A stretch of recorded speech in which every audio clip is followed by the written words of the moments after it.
되시고 또 사랑의 교제 나눌 수 있으면 좋겠습니다. 오늘 우리에게 주신 하나님의 말씀은 사도행전 11장 26절부터 30절의 말씀입니다. 우리 한 절씩 교독해서 읽도록 하겠습니다. 만남에 안디옥에 데리고 와서 둘이 교회에 1년간 모여 있어 큰 무리를 가르쳤고 제자들이 안디옥에서 비로소 그리스도인이라 일컬음을 받게 되었더라. 그때 선지자들이 예루살렘에서 안디옥에 이르니 그 중에 아가보라 하는 한 사람이 일어나 성령으로 말하되 천하에 큰 흉년이 들리라 하더니 글라우디오 때에 그렇게 되니라. 제자들이 각각 그 힘대로 유대에 사는 형제들에게 부조를 보내기로 작정하고 같이 있습니다.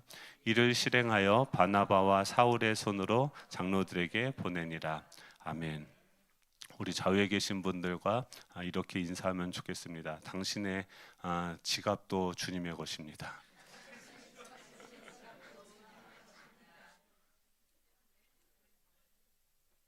저희가 어쩌면 가장 듣고 싶지 않은 그런 이야기를 하는 날인 것 같습니다. 제가 재정에 대해서는 한 번도 얘기해 본 적이 없는 것 같아요. 근데 지금 안디옥 교회의 모습을 살펴보면서 이 초대 교회의 그 모습들이 어떤 것인지를 여러 각도로 한번 살펴보고 있습니다. 이 안디옥 교회는 계획을 통해서 세워진 교회가 아니라 이 하나님의 임재 가운데서 하나님을 예배하다가 흩어지게 되니까 거기서 자연스럽게 생겨진 그런 교회였었다. 또 예루살렘 교회는 평신도 선교사 바나바를 파송하는 모여서 수적으로 부흥하는 것을 힘쓰는 것이 아니라 교회들의 필요에 따라서 사람들을 세워가고 또 그곳으로 사람들을 파송하는 그런 교회였었다. 그리고 이 안디옥 교회는 그래서 사람을 세우는 게 사람들을 오게 해서 제자 훈련을 하고 하나님을 알게 하고 또 이 복음을 알게 해서 세상 가운데로 파송하는 사람을 세우는 교회였었고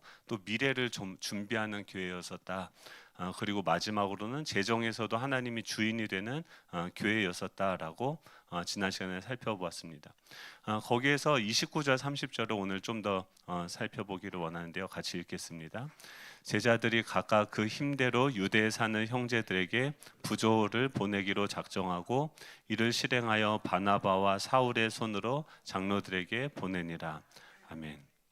지금 이 초대교회 안에 지금 안디옥 교회는 훨씬 나중에 생겨난 교회거든요. 그리고 지금 이제 개척한 교회일 수 있죠. 근데 그 교회가 예루살렘 교회가 어렵다 또 그 어려움이 생겼다라고 생각하니까 그것을 위해서 각각 그 힘대로 부조를 보내기로 작정했다라고 하는 것이죠. 이것을 통해서 이 초대교회의 헌금이 어떤 목적으로 어떻게 쓰여졌는지를 우리가 살펴볼 수 있습니다.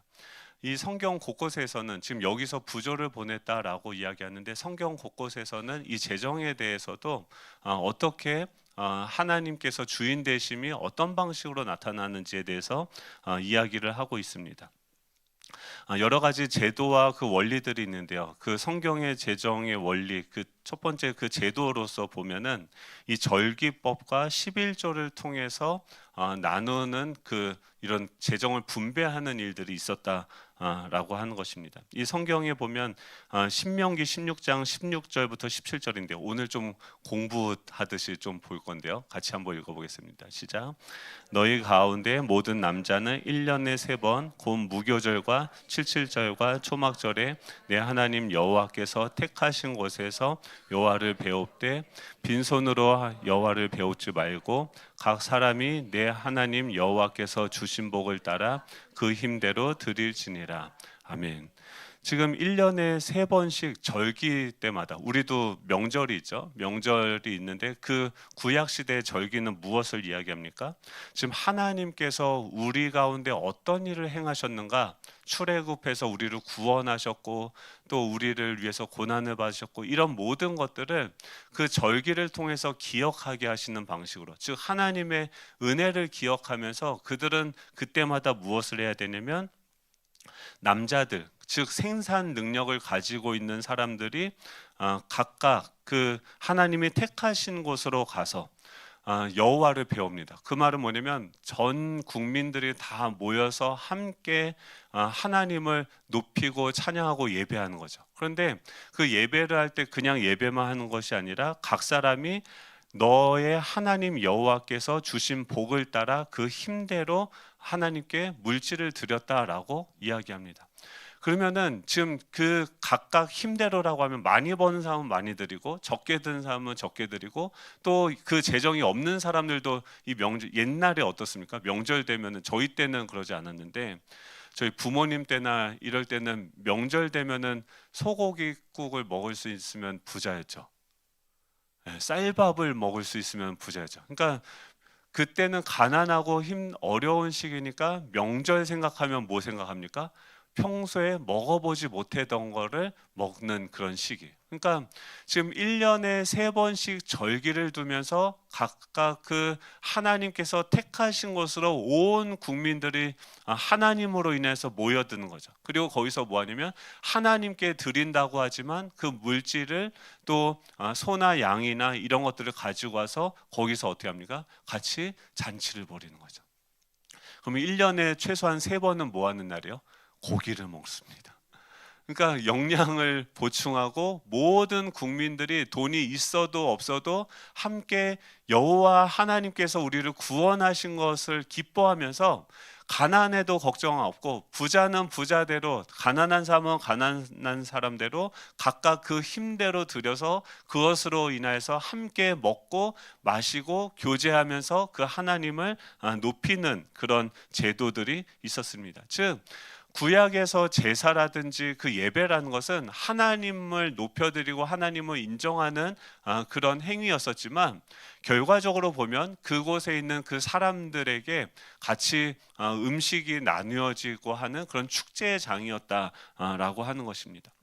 이 11조에 관한 법률도 신명기 14장 27절입니다. 같이 읽겠습니다. 시작. 내 성읍에 거주하는 레위인은 너희 중에 분깃이나 기업이 없는 자이니 또한 저버리지 말지니라. 지금 여기서 27절에 보면은 11조에 관한 법률은 이 11조는 누가 들을까요? 땅에 소득이 있는 사람들. 그러면 땅에 소득이 있다는 것은 뭡니까? 자산이 있다는 거죠. 땅이 있고 거기서 농사를 지어서 뭔가 소득을 얻을 수 있는 그 사람들은 10분의 1을 떼어서 드리는 거죠. 근데 그 당시 고대 근동 다른 나라들은 어땠을까요? 만약에 이 고대 애굽은 이 국가가 어떻게 되면 강력한 중앙 정부에 의해서 모든 것들이 통제되는 시스템입니다. 그래서 국가는 농업 생산물을 징수하고 저장고에다 저장을 해서 필요에 따라서 누가 이 분배 주체가 누구냐면 국가가 그 모든 것들을 다 수집을 해서 징수해서 저장하고 그것을 나눠주는 역할을 했습니다. 근데 출애굽하고 이스라엘 백성들은 어떻게 합니까? 중앙 집권적인 관리를 지금 누구에게 그 권한을 넘겼냐면 가족 기반, 즉 족장, 지파별로 공동체 중심으로서 그 나눔의 중심, 그 운영의 주체를 분권해서 나눠준 것이죠. 그래서 그 가족은 각 자신의 땅을 경작하고 생산물을 관리하면서 또 그것들을 나눠주죠. 그리고 고대 근동에 따른 이집트에서는 어땠습니까? 지금 이스라엘 백성들은 누굴 믿습니까? 유일신 하나님을 믿는데 애굽이나 이런 나라들은 무엇입니까? 다신론입니다. 그러니까 그 사람들은 모든 행위를 할 때마다 만약에 우리 아들이 뭐 취업을 해서 어디 나간다면 취업의 신에게 예배해야 되고 또 문지방의 신, 무슨 신, 뭐 아프면은 그러니까 모든 인간의 모든 삶의 행동에 따라서 그거에 따르는 또 신들을 제사하고 예배해야 되는 것이죠.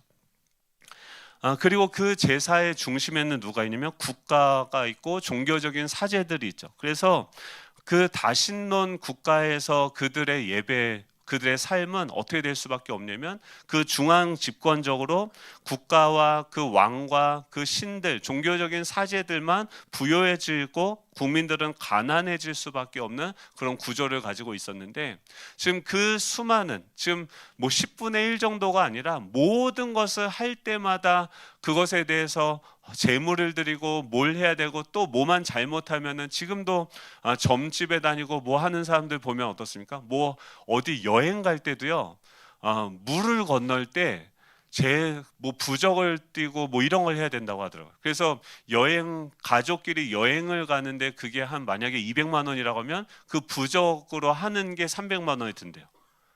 이렇게 사는 사람들이 있을까요, 없을까요? 네, 우리 주변에 생각보다 많이 있습니다. 그런데 지금 그렇게 애굽에서 다신론을 섬기던 그 사람들을 구원해서 지금 그들은 유일신 그 하나님만을 섬기게 되고, 그 말은 무엇이냐면 예전에는 그 신의 아들이 누구였냐면 바로 왕이었고 특정한 몇몇 사람들이었는데, 이것이 고대 근동의 사람들의 완전히 충격을 주는 것은 뭐냐면 그게 아니라 그 사람들, 특정한 사람들, 탁월한 사람들, 이 사람들만 신의 아들들이 아니라 우리 모두가 다 누굽니까? 하나님의 형상으로 지음을 받은 존귀한 하나님의 자녀들이다라고 이야기하는 거죠. 이 말은 세상에 있는 그 모든 계급들을 무력화시키면서 우리 모두가 다 동등하게 하나님을 예배함으로써 하나님만을 섬기고 사람 위에 사람이 없고 사람 밑에 사람이 없는 이 구조를 만들어낸 거죠. 이것이 그들의 어떤 정치적인 것으로부터 우리를 구원했던 하나님의 계획인 것이고, 재정적인 부분도 어떻습니까? 그들이 10분의 1을 들여서, 근데 그 10분의 1을 들였던 것은 누구냐면 땅을 기업으로 받아서 생산 능력을 갖출 수 있는 사람들이 그것을 10분의 1을 드리고, 그러지 못한 사람들이죠. 즉 자산이 없는 사람들에 대한 최소한의 생존에 대한 책임을, 사회적인 책임을 갖는 방식으로 11조를 하나님께 드렸어요. 하나님께 드린다고 하는데 그것을 결국 가져가는 사람들은 누구냐면 그 땅에 지분이 없는 사람들, 자산이 없는 사람들의 대한 최소한의 생존을 위한 책임을 같이 담당하는 방식으로 11조를 드리게 되어졌다라고 하는 것이죠. 그 중에서 대표적인 사람들이 누구냐면 레위인들이죠.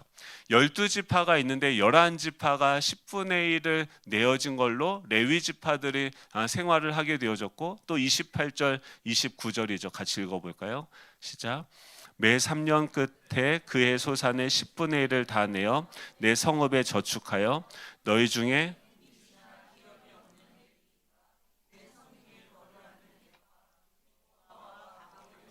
먹고 배부르게 하라. 그리하면 내 하나님 여호와께서 내 손으로 하는 범사에 내게 복을 주시리라. 아멘. 지금 이 다신론을 섬길 때 그 국가나 어떤 왕이나 종교적인 사제들에게 뭐 할 때마다 상납받던 것들을 다 벗어나게 하고, 지금 그 소유의 10분의 1을, 생산하는 것의 10분의 1을 우리가 나눔으로써 누구를 이 생산을 하면서도 고려하게 하냐면 내가 소유한 이 지분의 일부는 지금 이 땅에 생산 자산을 가지고 있지 못한 자들을 위한 그런 나눔으로서 사용할 수 있게 했다라고 하는 것이죠. 이 레위인들뿐만이 아니라 3년에서 한 번씩은 그의 소산의 10분의 1을 저축을 해서 그 안에 자산이 없는 사람들, 또 거류하는 객이나 고아나 과부들, 즉 생산성이 없는 그 사람들이 살아갈 수 있도록 돕도록 했다라고 하는 것이죠. 그리고 그 사람들을 도울 때 지금 뭐라고 얘기하면 신명기 26장 14절에 보면 그들이 이렇게 그 11조를 드리면서 뭐라고 고백을 하냐면 신명기 26장 14절입니다. 시작. 내가 애곡하는 날에 이 성물을 먹지 아니하였고 부정한 몸으로 이를 떼어주지 아니하였고 죽은 자를 위하여 이를 쓰지 아니하였고 내 하나님 여호와의 말씀을 청종하여 주께서 내게 명령하신 대로 다 행하였사오니 라고 이야기합니다. 즉 이것을 뗄 때 가난한 자들을 돕기 위해서 대충 쓰고 남는 것을 뗀 것이 아니라 애곡하는 날에 성물이라고 이야기합니다. 지금 11조를 드리고 또 그것을 통해서 사람들, 어려운 사람들, 기초소득이 안 되는 그 사람들을 나눠주는 것을 성물, 거룩하게 하나님께 드렸다라고 이야기하면서 지금 그 날에 내가 이것을 따로 떼내서 먹지 않았고 부정한 몸으로 이것을 떼어두지 아니하였고 죽은 자를 위해서도 쓰지 아니하였고 하나님 여호와의 말씀을 청종하는 방식으로 하나님께서 내게 명령하신 대로 다 행하는 방식으로 이것을 따로 내어서 하나님께 드렸다라고 이야기합니다. 그런데 우리가 이런 질문할 수 있죠. 결과적으로는 이게 복지에 쓰였던 물질들인데 지금 이것을 왜 성물로 표현을 하는가? 마태복음 25장 40절을 우리 한번 읽어볼까요? 마태복음 25장 40절입니다. 시작. 임금이 대답하여 이르시되 내가 진실로 너에게 이르노니 너희가 여기 내 형제 중에 지극히 작은 자 하나에게 한 것이 곧 내게 한 것이라 하시고, 지금 이 내 형제 중에 지극히 작은 자 하나에게 한 것이 곧 나에게 한 것이다. 즉 하나님께 드리고 그것을 그 지극히 작은 자에게 나누어 주는 것이 같다는 거예요. 하나님에게 헌금을 드리고 예배하는 것이 결국 그 지극히 작은 자들에게 쓰임을 받는 것과 같은 의미로 하나님께서는 우리의 예배를, 제사를 받으신다라고 하는 거죠. 41절부터 계속 읽겠습니다. 또 왼편에 있는 자들에게 이르시되 저주를 받은 자들아 나를 떠나 마귀와 그 사자들을 위하여 예비된 영원한 불에 들어가라. 내가 줄일 때 너희가 먹을 것을 주지 아니하였고 목마를 때 마시게 하지 아니하였고 나그네 되었을 때 영접하지 아니하였고 헐벗었을 때 옷 입히지 아니하였고 병들었을 때 옷 갇혔을 때 돌보지 아니하였느라 하시니 그들도 대답하여 이르되 주여 우리가 어느 때에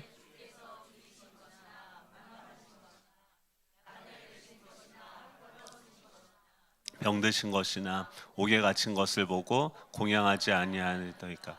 이에 임금이 대답하여 이르시되 내가 진실로 너에게 이르노니 이 지극히 작은 자 하나에게 하지 아니한 것이 곧 내게 하지 아니한 것이니라 하시니라.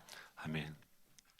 지금 이 유대교, 이 기독교는 말도 안 되는 그런 피조물들을 위해서 자기 복을 위해서 그냥 불확실한 그 두려움에 의해서 움직이면서 그 불안을 해소하기 위해서 행하는 그런 종교적인 제의로서 그 제사를 드리는 것이 아니라 지금 하나님이 나의 주인이시고 이곳을 다스리신다고 한다면 하나님께서 주시는 이 모든 것이 아버지의 것이고 그 안에는 그 일부가 내 주변에 있는 지극히 작은 자에 대한 그 지분까지도 이미 포함이 되어져 있다라고 생각을 하는 것이죠. 그래서 그것을 드리고 또 절기 때를 통해서 하나님의 구원하심을 감사하고, 즉 그들이 구원을 받고 또 매주마다 무엇을 드립니까? 이 안식일을 드리게 되는 거죠.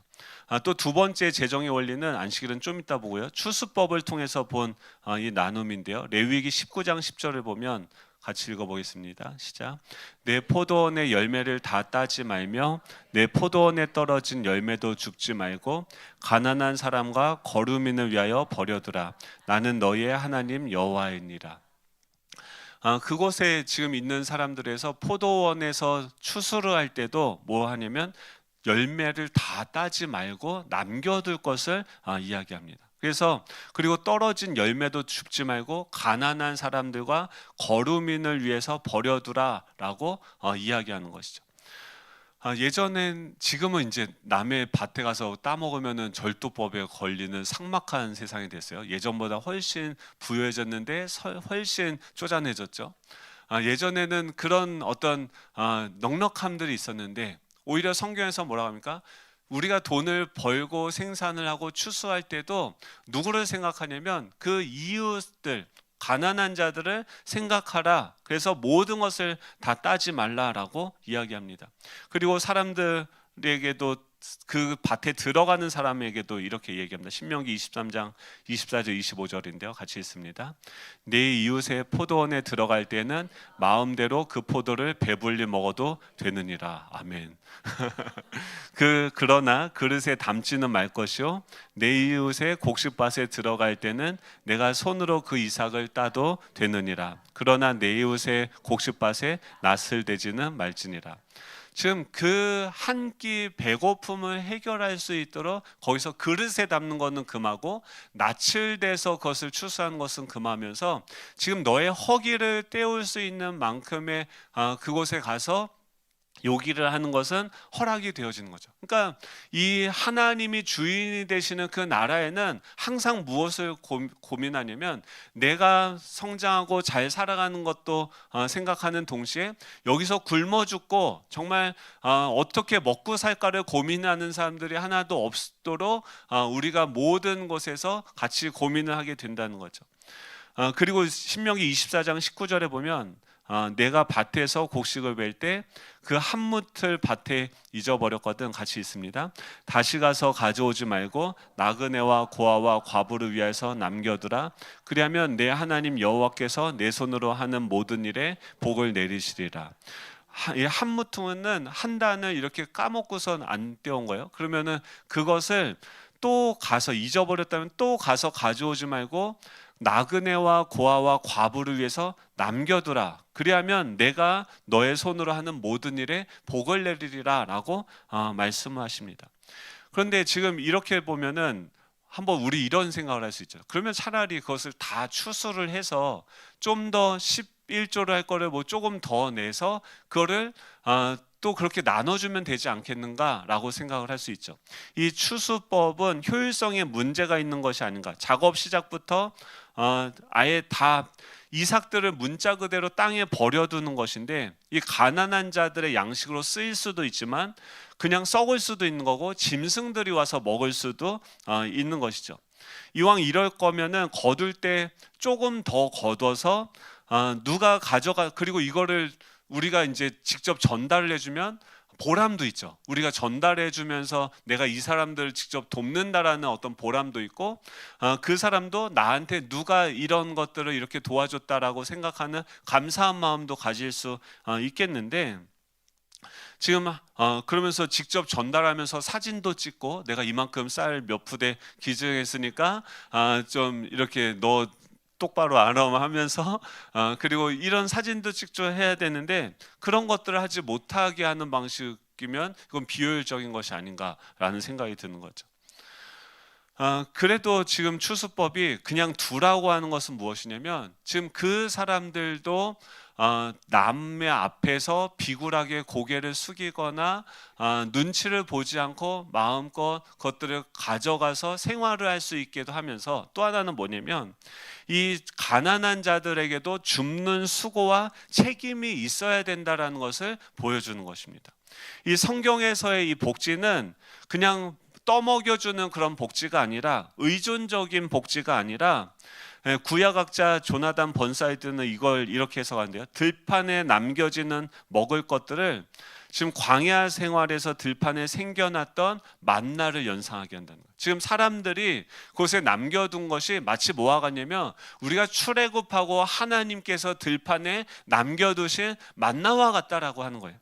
그래서 우리가 정말 가난하고 나그네 되었고 어려웠을 때 우리에게 만나를 베풀어 주셨던 그 하나님의 은혜로 우리가 광야에서 살아가는 것처럼 이제 그 땅에 들어가서는 하나님의 백성인 너희들이 그 땅에 남겨둔 것을 그 땅의 나그네와 또 어려운 사람들이 그 만나를 먹고 추수할 수 있도록 하게 한다라고 하는 거죠. 전에는 이스라엘 백성 모두가 주워 먹고 살았지만 이제는 고아 과부 나그네들이 그들을 대신하고 있고 그때는 하나님이 만나를 주셨지만 이제 양식을 주어야 하는 사람들은 땅을 가지고 있어서 생산을 해낼 수 있는 사람들로 변화되어졌다라고 하는 것이죠. 이것이 가나안 땅에서 하나님이 생각하신, 즉 광야에서는 하나님이 직접 만나를 주셨지만 그때도 어떻게 합니까? 그들이 하루 생활을 하기 위해서는 직접 가서 그것을 수고하고 수고하는 일을 해야 됐다는 거예요. 그리고 가나안 땅에 들어가서는 그것을 나눠주는 주체를 하나님께서 하늘에서 직접 주시는 것이 아니라 하나님께서 그 땅을 사람들에게 나누어 주셔서 그 사람, 하나님을 주인으로 모시는 그 사람들로 하여금 그 땅에 그 만나들을 남겨두어서 나그네와 고아와 객과 과부들이 그것을 먹을 수 있도록 한다라고 하는 것이죠. 그리고 또 이 성경의 재정적인 원리를 이 안식일과 안식년을 통해서 볼 수 있는데요. 신명기 5장 12절에 보면은 12절부터 같이 읽어볼까요? 시작. 내 하나님 여호와가 내게 명령하신 대로 안식일을 지켜 거룩하게 하라. 엿새 동안은 힘써 내 모든 일을 행할 것이나 일곱째 날은 내 하나님 여호와의 안식일인즉 너나 내 아들이나 내 딸이나 내 남종이나 내 여종이나 내 소나 내 낙이나 내 모든 가축이나 내 문 안에 구하는 객이라도 아무 일도 하지 못하게 하고 내 남종이나 내 여종이나 너같이 안식하게 할지니라. 너는 기억하라. 내가 애굽 땅에서 종이 되었더니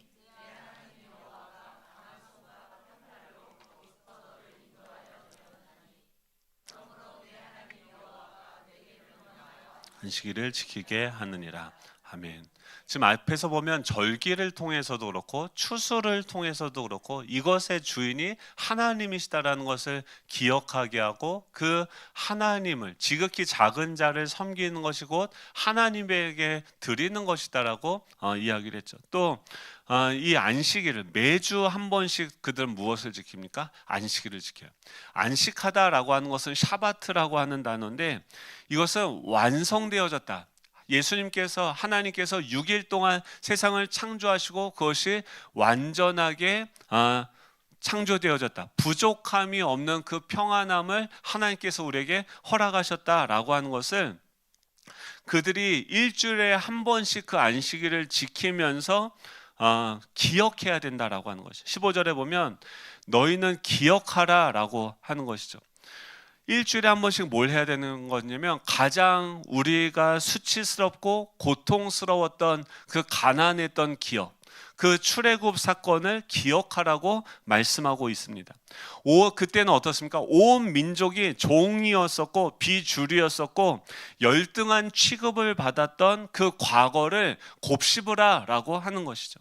그리고 이 회상은 자신뿐만이 아니라 남종과 여종 심지어 가축들까지도 안식을 주어야 하는 그런 의무로서 구체화되게 됩니다.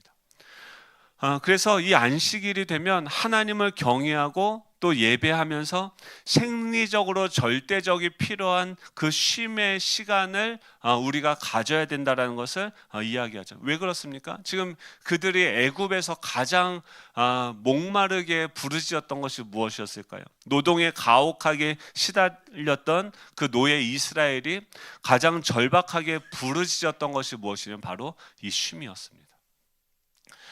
우리가 종이 되어서 쉬지 못하고 이 계속해서 그때를 기억하면서 일주일에 한번 쉬기 위해서는 뭘 해야 됩니까? 이 사업을 하는데 재정적으로 그 하루를 쉬기 위해서는 예산을 재정을 그때마다 그냥 주먹구구식으로 하는 것이 아니라 충분히 한 달에 며칠을 우리가 쉴 것이고 이런 것들을 계산을 해서 그날 번 것을 그날 다 쓰는 것이 아니라 그것들을 다 분배해서 계획하고 사용할 수 있는 이 재정의 지혜가 필요한 것이죠. 또 그 쉼을 통해서 자신이 이렇게 나누어주고 쓸 수 있는 것도 하나님의 은혜로 받은 것임을 기억하면서 자신도 쉬고 또 자신의 직원들과 그 안에 있는 동물들까지도 다 쉴 수 있는 은혜를 베풀라고 하는 것이 이 하나님을 예배하는 이스라엘 백성들 가운데 돌아갔던 그 시간의 원리였었죠. 이 안식일은요, 인간의 내면 속에 자리 잡은 그 교만과 우월감, 이 축적의 욕구, 그리고 이 모든 것을 가능하게 하는 하나님에 대한 그 망각과 불신이 더 무성하게 자라가기 전에 일주일에 한 번씩 자신의 욕망을 가지치게 쳐줌으로써 지금 이 모든 것이 하나님께서 우리에게 주신 것이고 그 예배를 통해서 지금 이 안에 가난하고 소외된 이웃에 대한 연대의식을 유지시켜주는 역할을 하는 날이 바로 이 안식일이었다는 거예요. 그러니까 이 안식일 동안 우리는 매주 뭘 생각하냐면 내가 종이 되었고, 아 그래 나도 저렇게 힘들 때가 있었고, 저렇게 그래 저 사람들에게 와 내가 같이 하나님께 예배하는 그런 존재고, 함께 우리가 한 몸이고 한 공동체라는 것, 그리고 그 사람들을 위해서 지금 내 이 모든 것들이 존재한다라는 것을 다시금 기억하면서 자신의 욕망을 가지치게 하는 날이 바로 안식일이었다는 거예요. 그리고 또 그 안식일은요 7년째가 되면 안식년이 되어집니다. 그래서 그때는 채무 탕감을 하는데 이게 또 기가 막힙니다. 신명기 15장 1절부터 2절인데요 같이 읽어볼게요. 시작. 매 7년 끝에는 면제하라. 면제의 규례는 이러하니라. 그의 이웃에게 구워준 모든 체주는 그것을 면제하고 그의 이웃에게나 그 형제에게 독촉하지 말지니 이는 여호와를 위하여 면제를 선포하였습니다. 아멘. 지금 이거 보면은 우리가 고민인 게 뭐냐면, 그냥 7년에 한 번씩 그냥 다 빚을 탕감해주면 이거는 너무 무책임한 사람들을 양산하는 것이 아닌가라고 하는데, 지금 이걸 보면요 굉장히 체계적입니다. 예를 들면 그 당시 빚을 진다고 하는 것은, 누가 만약에 농사를 망했어요. 그러면 어떻게 합니까? 그 다음 1년을 어떻게 해야 됩니까? 그 사람은 농사를 망쳤기 때문에 쫄쫄 1년을 굶어야 돼요. 그러니까 빚을 짓는 것도 그 사람한테 1년치 양식을 빚짓는 거예요. 근데 그 1년치 양식을 빚져서 그걸로 또 경영을 하다가 그것을 갚지 못하게 되어지면 종으로 그 사람에게 들어가야 되는 거예요. 왜냐하면 자신의 생활을 영위할 수 있는 능력이 안 되니까 그 사람에게 종으로 들어가게 되면, 만약에 뭐 한 달에 100만 원이 필요하고 1년을 살려면 1200만 원이 필요하다고 한다면, 근데 그 1200만을 빚을 져서 갚지 못하게 된다면, 그래서 종으로 들어가면 그 종으로부터 탕감받게 되어지는 것, 면제되어지는 것은 이 2배를 지불을 해야 종으로부터 벗어날 수가 있습니다. 그런데 그 고대 근동의 이 함무라비 법전을 보면은 지금 그 다른 국가들 안에서도 이 면제년들이 있었어요. 근데 그 기간이요 3년입니다. 오히려 지금 기독교 이 유대교 안에서는 6년을, 그러니까 6년 동안 뭘 면제년이라고 하는 것은 뭐냐면, 지금 내가 빚을 갚지 못해서 그 사람의 집으로 들어와서 종노릇을 하게 되어지는 거예요. 그러면서 어떻게 합니까? 매달 100만 원을, 그러니까 1200만 원의 빚을 졌는데 지금 다른 고대 근동에서 만약에 그것을 3년 만에 탕감한다는 것은 이런 거예요. 그 사람이 이제 밭에서 자기 사업체가 있어서 뭔가 이렇게 돈을 벌 수 없으니까 남의 사업체로 들어가서 그 안에서 먹고 자는 의식주를 해결해 줍니다. 그럼 100만 원에서 3분의 1은 33만 원은 그 사람에게 급여로 주고, 3분의 1은 그 사람이 그 집안에서 생활할 수 있도록 하고, 3분의 1은 그 주인에게 진 빚을 한 달에 2,400만 원 빚을 탕감하는데, 그것을 6년에 걸쳐서 나눠서 갚게 되는 거예요. 한 달에 어떻게요? 33만 원씩 뭐 이런 식으로 3분의 1씩을 나눠서 갚아서, 근데 고대 근동의 다른 국가들은 어떻게 되면 3년이 되면 그 채무를 갚을 수 있는데, 여기서 6년을 하는 것은 무엇이냐면은 그 3년 동안 그것을 다 갚고 3년 동안 또 나가서 자립할 수 있는 그 자본을 만들 수 있도록 도와주는 거예요.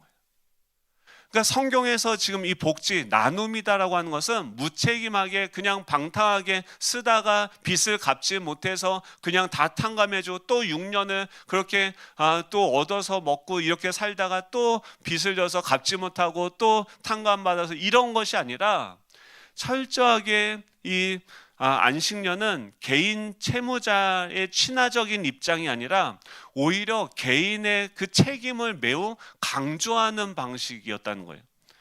그래서 출애굽기 23장 3절에 보면, 가난한 자의 송사라고 해서 편벽되이 두둔하지 말지니라 라고 성경은 이야기하고 있어요.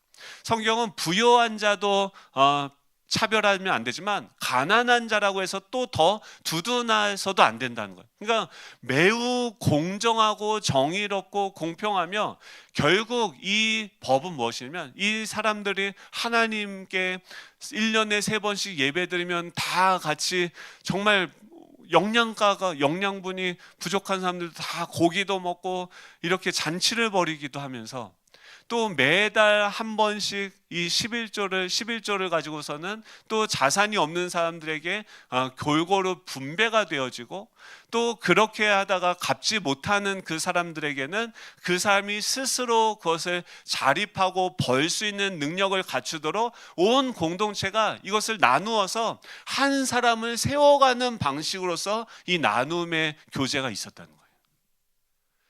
이거 보면요, 지금 우리나라 지금 어느 사회보다도 더 굉장히 좋지 않습니까? 정리하면요, 이 초대교회에서도 이 구약에 있는 이 율법의 정신을 가지고서 이제 성령이 우리에게 임하면 어떡합니까? 이것을 그때마다 이런 정신을 가지고 우리가 생산을 하고 추수를 하고 또 이 물질을 사용하는 데 있어서도 무엇을 고려합니까? 우리 공동체 안에 가장 가난하고 또 자생력이 없는 그 사람들을 살아가고 스스로 생존할 수 있고 살아갈 수 있도록 돕는 방식으로 나눔이 이루어지는 그런 공동체였다라고 하는 것입니다. 그래서 주일마다 함께 예배할 때 어떤 것이 있습니까? 이걸 했을 때 지금 이 나눔의 대상들이 1차적으로 누구였습니까? 다들 믿는 분들이에요. 다 하나님 앞에 나와서 제사를 드리는 사람들에게 이 혜택들이 돌아간 거예요. 근데 한번 가만히 생각을 해봤어요. 우리가 믿는 사람들 안에서만이라도 이 교회 공동체가 이 세상에 있지만 세상에 속하지 않고 교회 공동체로서 저희들이 드리는 이 헌금을 가지고 이것을 잘 사용해서 각각 그 힘대로 돕는 거죠. 자산이 없어서 헌금을 못하는 사람은 오히려 도움을 받아야 되는 거지, 그것 때문에 내가 헌금을 못한다고 하나님이 나를 거부하거나 뭐 벌을 주거나 이런 의미가 아니라는 거죠. 지금 이 하나님 말씀대로 하면 우리는 더 책임감을 가지고 또 이 내가 일하고 수고하는 대로 돈을 벌 수 있을 뿐만이 아니라 내가 수고하고 일을 해서 돈을 많이 벌면 벌수록 더 많은 사람들을 사랑하고 살리고 세워갈 수 있는 구조로서 우리가 살아갈 수 있다라고 하는 것이죠. 그래서 지금 이 하나님이 우리 주인 되신다는 것은 단순히 우리의 구원의 문제, 그러니까 우리 기독교가 어디 머물러 있다고요? 계속 중세 시대의 칭의 구원론에서 계속 머물러 있어요. 예수 믿고 맨날 교회 와서 맨날 얘기하는 게 뭐냐면 내 마음이 어떻고 요새 마음이 어떠세요? 내 마음이 우울할 때도 있겠죠. 좋을 때도 있겠죠. 안 좋을 때도 있겠죠. 근데 그 마음이, 그 감정이 우리의 주인이 되어서는 아니 됩니다. 그런 여러 가지 감정이 들고 또 봄이 오고 여름이 오고 가을이 오고 겨울이 온다 할지라도 우리가 날마다 말씀으로 성장해 가면 내 스스로가 자립하고 세워져서 어른으로서 내 가정을, 내 아내를, 내 자녀를 책임지는 것뿐만이 아니라 더 나아가서 지금 내 옆에 있는 이 지체들, 자산이 없는, 생산성이 없는 그 사람들까지도 함께 살게 하며 도울 수 있는, 그들이 자립할 수 있도록 돕는 것이 바로 이 하나님의 재정 사용의 원리였다는 거예요. 이것은 어떤 국가 중앙 집권적으로 또 뭐 할 때마다 내가 저주받는 게 아닌가 불안하면서 그때마다 이렇게 헌금하면 하나님한테 뇌물을 줘서 이번 거는 좀 잘 봐주십시오, 이런 식으로 하는 헌금이 아니라 철저하게 인간으로서 자신과 가족과 사회에 대한 책임을 지는 방식으로서 하나님께 드리는 헌금이었다라고 하는 것입니다. 네, 그렇습니다, 여러분. 네, 그래서 돈은 좋은 겁니까, 나쁜 겁니까? 좋은 겁니다. 착각하는 게 뭐냐면 돈을 일만 악의 뿌리로 보는 거예요. 그거는 잘못된 생각입니다. 성경의 디모데전서 6장 10절에 뭐라고 하냐면 돈을 사랑하는 것이 일만하게 뿌리라는 거예요.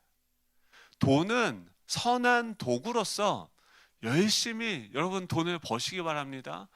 건강하게 돈을 버시고 자산을 불려갈 수 있는 방법들을 고민하시기 바랍니다.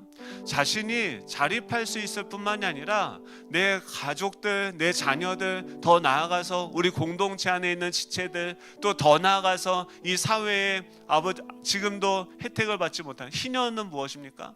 이 가난의 대물림을 끊어내는 방식이 하나님의 은혜였다는 거예요. 교회 공동체는 뭐냐면 우리만 잘 먹고 잘 사는 것이 아니라 저 가난한 사람들, 어려운 사람들, 능력이 없는 사람들도 그 가난의 대물림에서 끊어질 수 있도록, 다시 살아날 수 있도록, 자립할 수 있도록 돕는 그런 공동체인 줄로 믿습니다. 여러분, 많이 버셨어요. 많이 헌금하시고, 그걸로 중요한 건 무엇입니까? 한국교회 문제 뭐냐면 헌금을 하라는 게 잘못된 게 아니라 그것이 잘못된 데 쓰여졌다는 거예요. 이 사제들, 목사들이 자기 교회가 자기 것이냐 세습을 하게 되고, 또 자기 자녀들은, 성도들은 힘든데 미국으로 유학을 보내고, 이런 쓸데없는 말도 안 되는 방식으로 이것이 잘못 쓰여진 것이 잘못된 거지. 지금 이 헌물을 하고 헌금을 하고 하는 이 나눔의 정신은요, 하나님의 뜻에 합당한 것인 줄로 믿습니다. 우리가 꿈꾸기는요, 우리 다음 세대들을 세워갈 때도 그냥 무전취식하고 그냥 남들한테 의존해서 이런 것이 아니라 자기가 인간으로서 책임감을 가지고 자립할 뿐만이 아니라 남을, 또 이 사회를 도울 수 있는, 이 돈을 정말 유용한 도구로 사람들을 살리고 세우고 사랑할 수 있는 그런 우리 다음 세대들을 우리가 세울 수 있기를 간절히 소망합니다. 우리 다 같이 일어나셔서 이런 좋은, 천당이 최고죠. 여러분, 그 하나님의 나라를 이 사회도 닮아갈 수 있도록, 또 우리 정치를 위해서도 기도해 주시면 감사하겠습니다. 우리 찬양하고 기도하도록 하겠습니다.